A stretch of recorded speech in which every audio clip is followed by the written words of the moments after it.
మీ ప్రభుత్వంలో మీ Bharatiya Janata party NDA ప్రభుత్వంలో భారతదేశంలోని పేద ప్రజల కోసం మీరు చేసిన ఒక్క మంచి పని చెప్పు. ఒక్కటి. మేము 400 పంపిస్తా. ఒక్కటి చెప్పు. ఏమన్నారయ్యా మీరు డైలాగులు? అచ్చే దిన ఆయింగే. అచ్చే దిన. ప్రజలు సచ్చే దిన వచ్చింది నీ పాలనలో. అచ్చే దిన ఎక్కడిది? ఎవల పైసల కోసం వాళ్ళు బ్యాంకు దగ్గర బిచ్చగాళ్ళకి కడుక్కునే పరిస్థితి తెచ్చింది మీ బీజేపీ ప్రభుత్వం, నీ ఎన్డీఏ ప్రభుత్వం. ఎప్పుడన్నా అనుకున్నామా మన అకౌంట్లో మనం వేసుకున్న డబ్బులకి బ్యాంకుల్లో 1 లక్షో 2 లక్షలో మధ్యతరగతి ప్రజలు అలా బ్యాంకులో దాచుకుంటే ఇలా బ్యాంకులు అంటే కూడా భయం అవుతుంది బీజేపీ ప్రభుత్వంలో. ఎప్పుడు ఏ బ్యాంకు మూతపడుతుందో తెలియదు, ఎవడు డబ్బులు వేసుకుని కూడా ఇస్తాడో తెలియదు. బ్యాంకుల్లో ఈరోజు పోదామంటే డబ్బులు దాచుకుందామంటే భయం. నేను పేరు చెప్పను కానీ ఒక ఐఏఎస్ అధికారి మనం చెప్తున్నారు మన తెలంగాణలోనే, సారిగా నేను బ్యాంకులో నమ్ముతలేను, మొత్తం బ్యాంకులో ఉన్న పైసలన్నీ తీసుకొచ్చి ఇంట్లోనే పెట్టుకున్నా నేను. ఇది మీరు సాధించిన విజయం. భారతదేశంలో ఈరోజు నరేంద్ర మోడీ ప్రభుత్వంలో జరిగింది ఏందయ్యా అంటే పెద్ద నోట్లు రద్దు చేసినారు. ఎన్ని డైలాగులు కొట్టిండ్రు పెద్ద నోట్లు రద్దు చేసి. ఏమన్నారు అన్నాడు? నల్లధనాన్ని వెలికి తీస్తాం, పేదవాళ్ళకు పంచుతామన్నారు. ఎంతమంది పేదవాళ్ళకు పంచినాయా మీరు? ఒక్కొక్క పేదవాడికి 15 లక్షలు ఇస్తామన్నారు. అకౌంట్లో వేసినరా? ఎంతమందికి వేసినారు? 2 కోట్ల ఉద్యోగాలు ఇస్తామన్నారు. ఏవి నీ 2 కోట్ల ఉద్యోగాలు? ఏం చేసిందయ్యా నరేంద్ర మోడీ ప్రభుత్వం అంటే అందరికీ చీపురు మాత్రం చేతికిచ్చి స్వచ్ఛ భారత్ అన్నారు తప్ప చేసింది మాత్రం ఏం లేదు. మొండి చెయ్యి తప్ప ఇప్పటికీ దేశానికి ఇచ్చింది లేదు, సచ్చింది లేదు. ఈయన వచ్చట ఏమో చేసిండట, ఆయన మనకు వ్యతిరేకంగా ఇక్కడికి మాట్లాడిపోతా ఉన్నాడు. ఇంకా అన్నిటికన్నా తమాషా అయిన మాట నిన్న అమిత్ షా గారు చెప్పినారు. ఈ ఎన్నికల్లో బీజేపీ తెలంగాణలో అధికారంలోకి వస్తుంది, ఖచ్చితంగా మేమే ప్రత్యామ్నాయం టీఆర్ఎస్కి అని చెప్పినాడు. నేను చిన్నగా ఉన్నప్పుడు స్కూల్లో ఉన్నప్పుడు అప్పుడు మాకు ఇన్ని ఛానళ్ళు లేకుండే, టీవీలో దూరదర్శన్ వస్తుండే. ఆ దూరదర్శన్లో ఒక సీరియల్ వస్తుంది, నాకు బాగా గుర్తుంది. ఇక్కడ ఉన్న మరి హైదరాబాద్ వాళ్ళందరూ చూసే ఉంటారు. ముంగేరి లాల్కే హసీన్ సప్నే అని వస్తుండే, యాదుకుందా?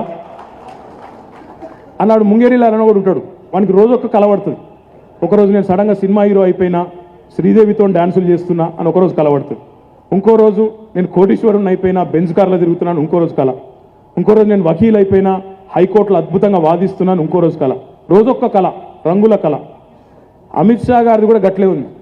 ఆయన పేరు అమిత్ షా కాదు, భ్రమల్లో బతికే భ్రమిత్ షా. ఆయన తెలంగాణలో నువ్వు చూస్తున్నది ముంగేరి లాల్కే హసీన్ సప్నే తప్ప అయ్యేది లేదు, పోయేది లేదు. నీ బీజేపీతోని ఉన్న 5 ఎమ్మెల్యేలను కాపాడుకో, అదే ఎక్కువ.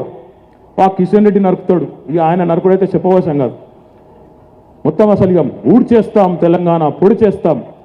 ఒక్క కార్పొరేటర్ సీటు గెలవలేదు అంబర్పేటలో, కానీ హైదరాబాదులో 5 ఎమ్మెల్యేలు ఉన్నారా బీజేపీకి.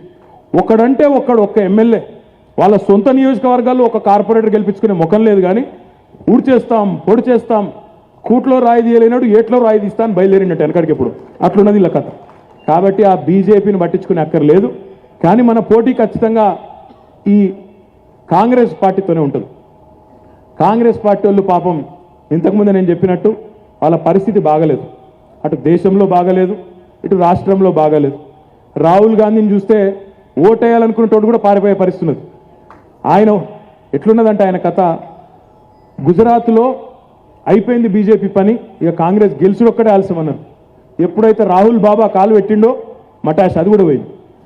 కర్ణాటక కాంగ్రెస్ మళ్ళీ వస్తుంది అన్నారు, రాహుల్ బాబా కాలు పెట్టిండు, అది మటాష్. ఇక తెలంగాణలో కూడా రాహుల్ గాంధీ వస్తారు, ఏమో చేస్తారు అని వాళ్ళు మాట్లాడుతున్నారు. రాహుల్ గాంధీ ఏం చేస్తారో మాకు బాగా తెలుసు. ఆయన సొంత నియోజకవర్గం అమేథీ.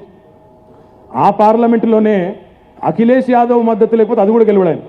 సమాజ్వాదీకి పార్టీకి నా పోటీ పెడితే అక్కడ పెట్టరు. మర్యాదకి ఏంటంటే రాయబరేలీ, అమేథీ, సోనియా గాంధీ సీట్ల, రాహుల్ గాంధీ సీట్ల అఖిలేష్ యాదవ్ గారు, ఆయన తండ్రి ములాయం సింగ్ యాదవ్ గారు ఏంటంటే మర్యాద కొద్ది కాంగ్రెస్ పార్టీ పెద్దలు కదా అని చెప్పి ఆ 2 సీట్లలో పోటీ పెట్టరు. ఆ 2 సీట్లలో సమాజ్వాదీ పార్టీ పోటీ పెడితే అక్కడనే ఎగిరిపోతారు వీళ్ళు. నేను ఉత్తగా చెప్తలేను ఈ మాట. అమేథీలో మొన్న మున్సిపల్ ఎలక్షన్ జరిగినాయి, మున్సిపాలిటీ ఎన్నికలు మొన్ననే జరిగినాయి 2 నెలల కింద. రాహుల్ గాంధీ సొంత పార్లమెంట్ సీట్లో ఆయన పార్లమెంటరీ నియోజకవర్గ కేంద్రమైన అమేథీ మున్సిపాలిటీ పోయింది, అక్కడ బీజేపీ గెలిచింది. ఇక ఆయన వచ్చట తెలంగాణలో ఇక్కడ జెండా బాపుతాడట, ఏమో చేస్తాడట. ఒకటి మాత్రం వాస్తవం, ముఖ్యంగా హైదరాబాద్లో ఉండే మిత్రులందరితో కూడా కోరేది ఒకటే, హైదరాబాద్లో ఈరోజు మళ్ళీ ఒకసారి కాంగ్రెస్ వాళ్ళు సొంతంగా గెలిచే దమ్ము లేదు కాబట్టి తెలుగుదేశం పార్టీని కలుపుకుంటాం, సిపిఐని కలుపుకుంటాం, ఇంకొవరినో కలుపుకుంటాం, మహాకూటమి ఏర్పాటు చేస్తామని చెప్తున్నారు. అది మహాకూటమి కాదు, తెలంగాణ పాలిట స్వాహా కూటమి. మళ్ళా మనందరినీ అప్పనంగా మింగేస్తేందుకు వస్తున్న స్వాహా కూటమి. జాగ్రత్తగా ఉండాలని కోరుతా ఉన్నా. 67 ఏళ్ల పాటు అటు తెలుగుదేశము ఇటు కాంగ్రెస్ ఈ రెండు ప్రభుత్వాలే మన రాష్ట్రాన్ని కేంద్రాన్ని పరిపాలించింది. ఈ రెండు పార్టీలు మళ్ళీ ఒకటై ఈరోజు మళ్ళీ తెలంగాణ ప్రజల్ని మోసం చేసేదానికి, తిమ్మిని బమ్మిని చేసేదానికి ఒక స్వాహా కూటమిగా తయారై ఇద్దరు ముందుకు వస్తూ ఉన్నారు. ఆలోచించవలసిన అవసరం ఉంది. నిజంగానే వీళ్ళు బాగా చేసింటే, చాలా అద్భుతాలు చేసింటే ఈరోజు ఇంకా కూడా సమస్యలు ఎందుకుంటాయి ఒక్కసారి ఆలోచించవలసిన అవసరం ఉంది. హైదరాబాద్లో ఇంకా చేయాల్సిన పని చాలా మిగిలింది. చాలా పనులు మిగిలినాయి. కొన్ని మిత్రులు చెప్పారు అండర్గ్రౌండ్ కేబులింగ్ జరిగింది, వైట్ టాప్ రోడ్స్ అవుతున్నాయి అని చెప్పినారు. ఈ 4 ఏళ్లలో జరిగింది ఏందో కూడా ఒకసారి మీరు ఆలోచించాలని కోరుతా ఉన్నా. ముందుగా మనం కొత్త రాష్ట్రం, ఈ కొత్త రాష్ట్రంలో మొదటి 9 నెలలు అధికారులు కూడా మనకు లేరు, అధికారుల విభజన కూడా జరగలేదు. మొదటి 9-10 నెలలు నిజానికి ఏ పని చేయలేని పరిస్థితి. మళ్ళీ మనం 9 నెలల ముందే ఎలక్షన్కి పోతా ఉన్నాం. సో నికరంగా మనం పనిచేసింది కేవలం 3 ఏళ్ళు. ఈ 3 ఏళ్లలోనే చరిత్రలో ఎవరు ఊహించని విధంగా ఎండాకాలంలో కూడా కరెంటు కోతలు లేని వాతావరణాన్ని తెచ్చిన ఘనత టీఆర్ఎస్ ప్రభుత్వానికి దక్కిందనే విషయాన్ని మీకు గుర్తు చేస్తా ఉన్నా.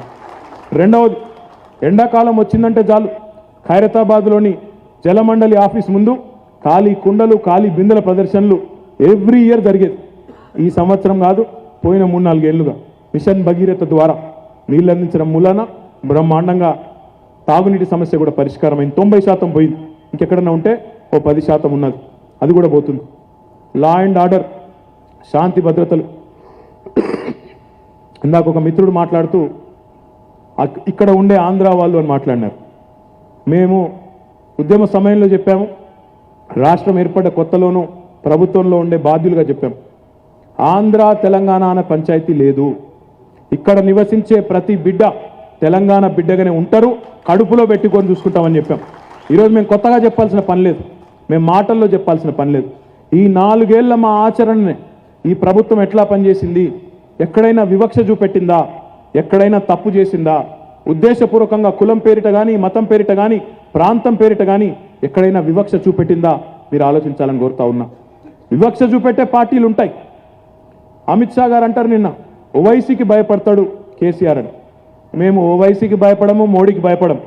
భయపడితే గల్లీలో ఉండే ప్రజలకు భయపడతాం తప్ప ఓవైసీలు, మోడీలు మాకెవరికి కూడా మాకు ఎవరు బాసులు లేరు. మా బాసులు మీరు. ఇంకొక మాట కూడా ఈ సందర్భంగా నేను చెప్తా ఉన్నా, yes we are a secular party.